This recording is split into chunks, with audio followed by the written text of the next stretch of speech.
From my dear family and I hope this message finds you in good health, especially in such a time as this. We are grateful to God that we were granted an opportunity to see a new year. We have come to the end of one of the most difficult years for majority of Kenyans, and grave socio-economic crises have affected our lives greatly. It is encouraging that many Kenyans show their generosity, their caring and solidarity spirit with each other during this difficult time. This is the true Kenyan exceptionalism. It is our strength in diversity. While Kenyans have embraced the spirit of tolerance, dialogue, and caring, unfortunately, our politics remains polarized, diverse, and inhumane. Our democracy, human rights, and the rule of law are under enormous duress. Right in front of our eyes, we are seeing democracy backsliding and creeping back to a one-man rule authoritarianism.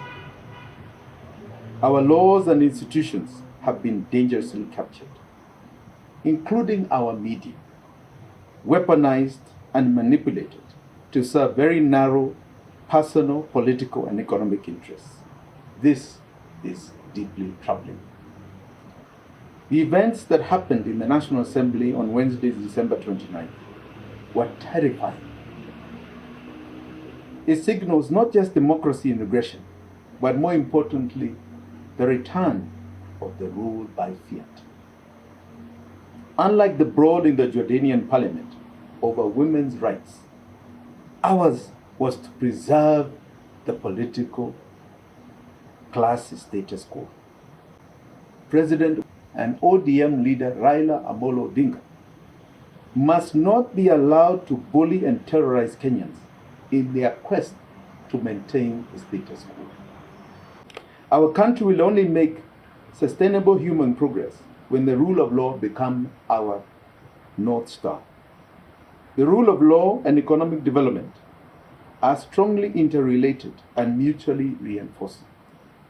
The rule of law is essential for sustained and inclusive economic growth, sustainable development, the eradication of poverty and hunger, and the full realization of all human rights and fundamental freedoms. The rule of law is an outcome of fair, inclusive, and equitable development. If one lives in this country, one is aware of the collapsing economy. The length and breadth of this nation is going through immeasurable economic pain. The country is in very deep economic morass, debt distress, and leadership incompetence. This is not a time for pure rhetoric and empty promises. It is about pragmatism and real solutions. We are tired of the same old stories from the same old politicians. Stories, stories, stories. It is now time for a call to act. We must remember that as Kenyans, we are a nation of firsts. We have previously overcome some of the worst situations and have come out stronger.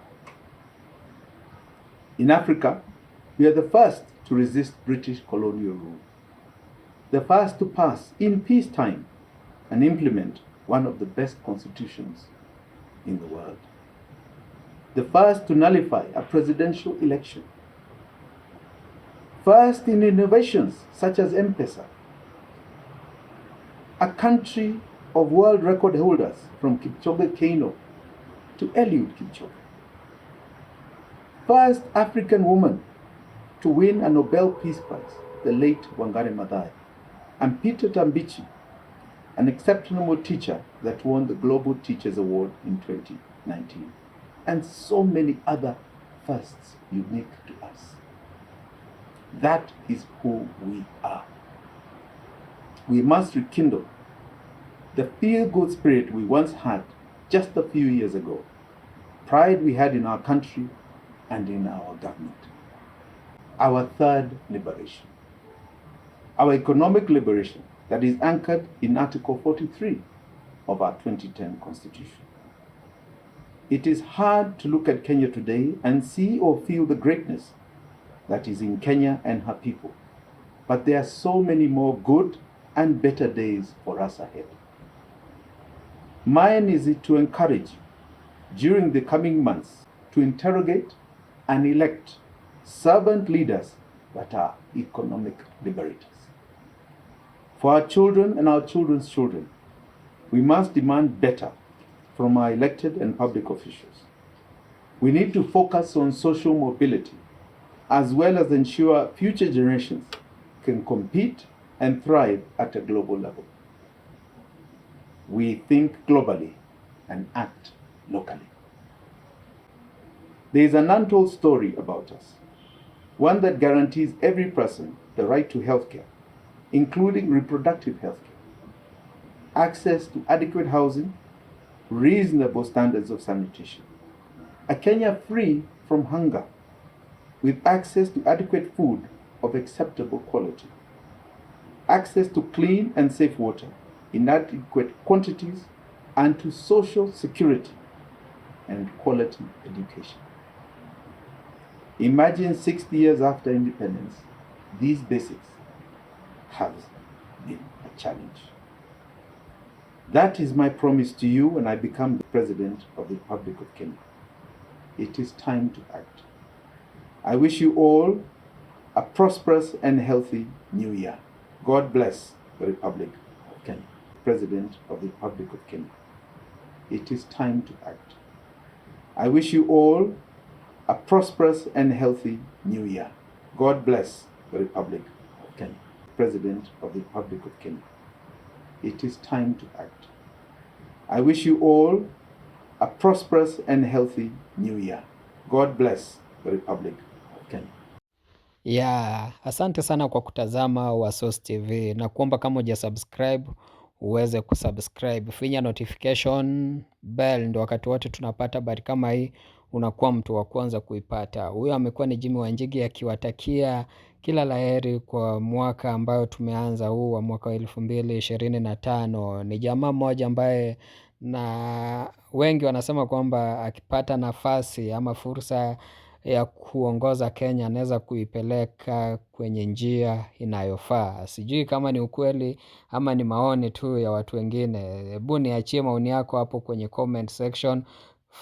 Subscribe kama hujasubscribe, finya notification bell ndio wakati wote tunapata habari kama hii unakuwa mtu wa kwanza kuipata. Mtu wangu, yani nakuomba mara nyingine tena uweze kusubscribe na ufinye notification bell, au sio? Mimi niite Manoti ndani ya Wasource TV. Hadi wakati mwingine nakutakia